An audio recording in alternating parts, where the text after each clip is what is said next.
Well, there's something unusual going on with PlayStation 5 sales in Japan. Hey everyone, welcome back to the channel.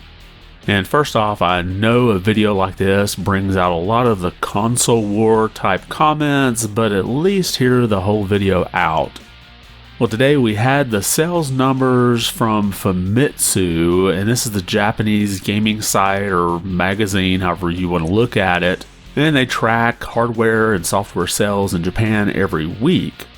Well, starting last week, we started to see a dip in the sales of the PlayStation 5, and that continued this week as well. In fact, it dipped so much, you can see the graph here, that it actually was outsold by the Xbox. And just for reference, the Xbox Series family sold 3,301 units, while the PlayStation 5 family sold 2,933 units. Now, sales go up and down. You can see this graph here shows the sales numbers for the past calendar year in Japan only. You can see at the beginning where Sony had those supply issues, and they got those solved right around the end of January, so we had this huge spike for several weeks, all stemming from the pent-up demand for the PlayStation 5. And you can also see things like the red line here representing Switch sales, and back in May we had that big bump when we had that Tears of the Kingdom OLED version released. And we've also seen some bumps in sales for the Xbox represented here in green. During the summer, there was a bit of a bump here when I believe there were some deals and bundles on the Xbox. I think they had Diablo 4 as a bundle. And you can see at the same time, PlayStation saw a large bump as well when Diablo 4 was released. And most recently, the Xbox had another little bit of a bump when Starfield released, but it mostly came back down since then. But however, over the past 2 weeks, the PlayStation 5 sales have plummeted, so much so that the Xbox has outsold it. Now, that's only happened 3 other times in the past, I believe, and that's when Sony was having a lot of those supply chain issues as well as being affected by the global chip shortage. And I don't think that is what's going on here, because just last week, Sony declared that their supply chain issues were over. And you can see the headline here from the BBC, PlayStation 5 supply issues finally fixed after 3 years.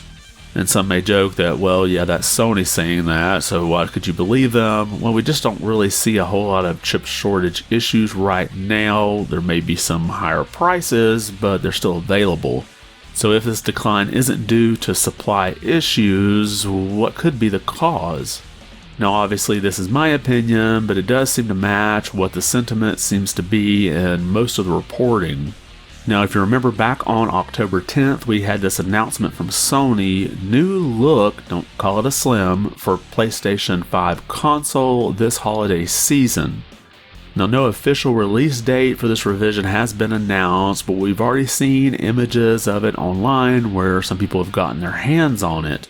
And Sony did say that this new model would just sort of be phased in and would eventually replace the original launch version.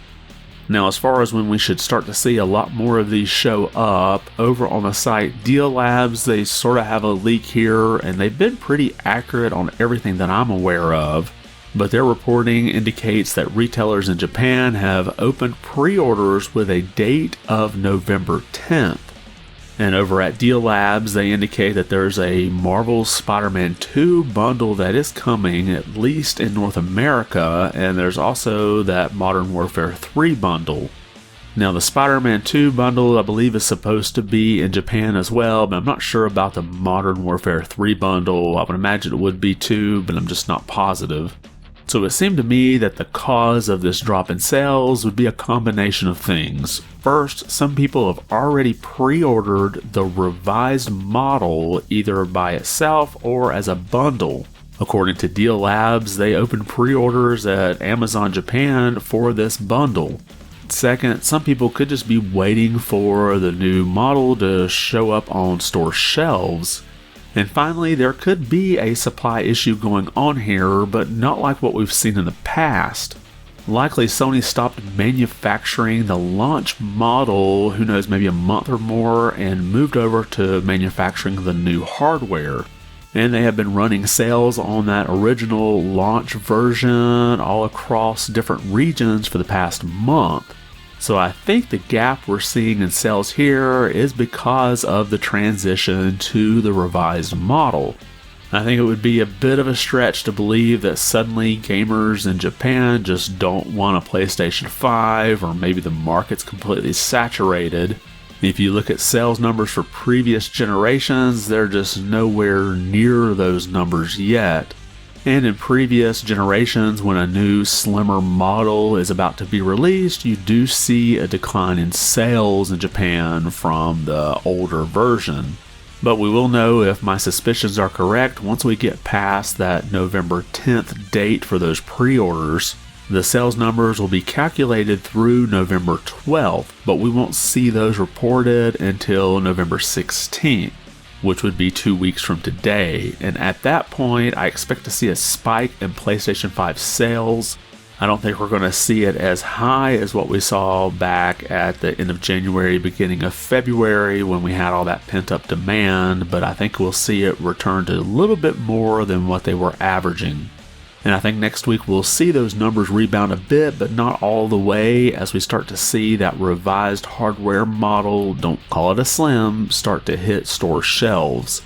But let me know your thoughts below. Do you have any other theories as to why the PlayStation 5 sales have suddenly dropped off over the past 2 weeks? Or do you agree with my thought here that people are just kind of either waiting on that new revised model, or they may even have pre-ordered it and waiting for that to come in, and those sales numbers won't be reported for another 2 weeks?